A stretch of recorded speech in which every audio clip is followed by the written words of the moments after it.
श्री स्वामी समर्थ. स्वागत आहे तुम्हा सर्वांचे माझ्या आजच्या व्हिडिओमध्ये. तर सर्वात प्रथम तर तुम्हा सर्वांना येणाऱ्या मकर संक्रांतीच्या हार्दिक शुभेच्छा.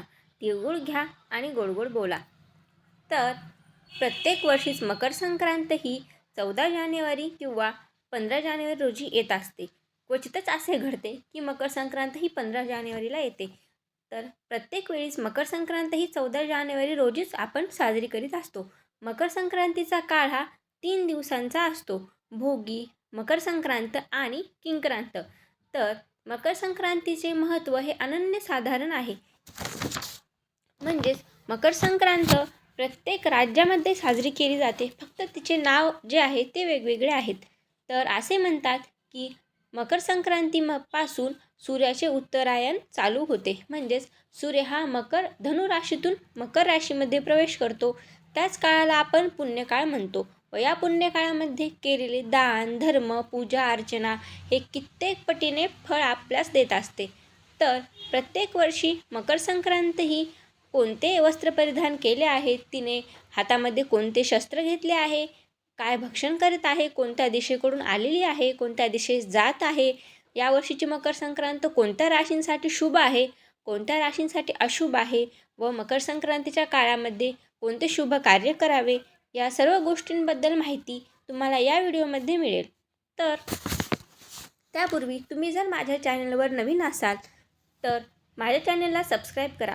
या चॅनलवर तुम्हाला स्वामी समर्थांच्या कथा, महादेवांच्या कथा, त्यानंतर विविध सणांबद्दल माहिती, तसेच विशिष्ट गोष्टींबद्दल माहिती मिळत राहील. त्यासाठी तुम्ही माझ्या चॅनलला सबस्क्राईब करा. व जर तुम्हाला हा व्हिडिओ आवडला तर व्हिडिओला लाईक करा आणि जास्तीत जास्त लोकांसोबत हा व्हिडिओ शेअर करा, जेणेकरून की त्यांनाही मकर संक्रांतीची ही माहिती मिळेल. तर जास्त उशीर न करता सुरुवात करू आजच्या व्हिडिओला. तर यंदा सूर्याचे संक्रमण बालव कारणावर होत असल्याने संक्रांती देवीचे वाहन वाघ असून उपवाहन घोडा आहे. तिने पिवळे वस्त्र परिधान केले असून यंदा पिवळा रंग वर्ज्य मानला जातोय. तिच्या हातात गदा आहे, केशराचा टिळा लावलाय, वयाने कुमारिका असून बसलेली आहे. वासाकरिता जाईचे फूल घेतले आहे, पायस भक्षण करीत आहे. सर्पजाती असून भूषणार्थ मोती धारण केले आहे. वर्ग आणि नक्षत्र नाव मंदाकिनी आहे. समुदायाची मुहूर्त 30 आहेत. पूर्वेकडून पश्चिमेस जात आहे आणि वायव्य दिशेस पाहत आहे. संक्रांतीने ज्या वस्तू परिधान केल्या आहेत त्या वस्तू महाग होतील. शिवाय संक्रांत जिथून आली आहे तेथील जनतेस सुख प्राप्त होईल. तर शास्त्रानुसार व पूर्वीपासून चालत आलेल्या परंपरेनुसार अशी मान्यता आहे की संक्रांती देवीने ज्या रंगाचे वस्त्र परिधान केले आहे ते आपल्याला वर्ज्य करायचे असते. म्हणजेच यावर्षी संक्रांत ही पिवळ्या रंगावर आहे.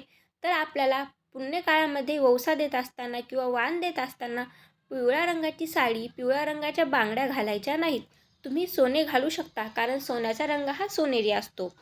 तर त्यानंतर मकर संक्रांतीचे फळ काय आहे, तर मकर संक्रांत ही ज्या दिशेतून आलेली आहे ना, तर त्या दिशेत राहणाऱ्या लोकांना खूप काही फायदा होईल. म्हणजे त्यांच्यासोबत सगळं काही शुभच घडेल.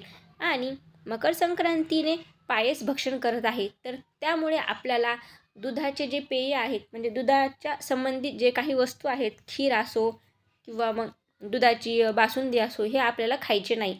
त्याचबरोबर आपल्याला मकर संक्रांतीच्या काळामध्ये नख कापणे किंवा गुराढोरांना मारहाण करणे किंवा कोणालाही शिवीगाळ करणे, भांडण तंटा करणे, तामसी आहार करणे, अशा प्रकारचे कोणतेही कृत्य हे करायचे नाही. तर यावर्षीची मकर संक्रांत ही शुभ आहे, कारण यावर्षी मकर संक्रांतीच्या दिवशीच एकादशी देखील आलेली आहे. तर त्याविषयी आपण दुसऱ्या व्हिडिओमध्ये डिटेल चर्चा करणारच आहोत. तर आता आपण मकर संक्रांतीचा शुभ मुहूर्त आणि वेळ बघूया. तर संक्रांतीचा क्षण असणार आहे 14 जानेवारी रोजी दुपारी 3:13 कारण यावेळी सूर्य मकर राशीत प्रवेश करीत आहे. तर दुपारी 3:13 ते संध्याकाळी 5:45 हा पूर्ण कालावधी आहे. म्हणजे 2 तास 32 मिनिटे हा कालावधी आपल्याला वाण देण्यासाठी लाभलेला आहे. तर या दिवशीच महापुण्यकाळ असणार आहे 3:13 ते 4:58 म्हणजेच तब्बल 1 तास 45 मिनिटाचा कालावधी महापुण्यकाळाचा असणार आहे. आपल्याला याच महापुण्य काळामध्ये वाण द्यायचे आहे. या दिवशी स्नान, दान आणि जप करावे. मी आधी सांगितल्याप्रमाणेच भांडण, तंटा, तामसिक कृत्य हे टाळावे. त्यानंतर सुवासिनीने या काळामध्ये पूजन करावे. तिळगुळाचं वितरण करावं, सुगड पूजन करावं. या व्यतिरिक्त 2026च्या मकर संक्रांती ही खूप खास असणार आहे, कारण या दिवशी षटतिला एकादशी आहे. तर या दिवशी आपण तिळदान केले तर आपल्याला महापुण्य हे प्राप्त होईल. तर या व्हिडिओमध्ये आपण जाणून घेतले मकर संक्रांतीचा पुण्यकाळ आणि महापुण्यकाळ काय आहे, तसेच मकर संक्रांतीने कोणते वस्त्र परिधान केलेले आहे. मकर संक्रांतीच्या काळात आपण सर्व प्रकारचे शुभ कार्य हे नक्कीच करू शकतो. फक्त आपल्याला भांडण करणे, कोणासोबत वाद घालणे किंवा मांसाहार करणे, तामसी प्रकारचे कृत्य करणे या गोष्टी आपल्याला या काळामध्ये टाळायच्या असतात. त्याचबरोबर आपल्याला या काळामध्ये गायींना, वासरांना चारा खाऊ घालायचा असतो. आपल्याने जेवढे शक्य होईल तेवढे दान आपण या काळामध्ये केले तर त्याचे कित्येक पटीने फळ हे आपल्याला मिळत असते. तर आशा करते की तुम्हाला या व्हिडिओमध्ये मकर संक्रांतीविषयक आवश्यक अशी माहिती मिळाली असेल. तर पुन्हा भेटू अशाच एका छानशा व्हिडिओमध्ये. तोपर्यंत तुम्हा सर्वांना येणाऱ्या मकर संक्रांतीच्या हार्दिक शुभेच्छा.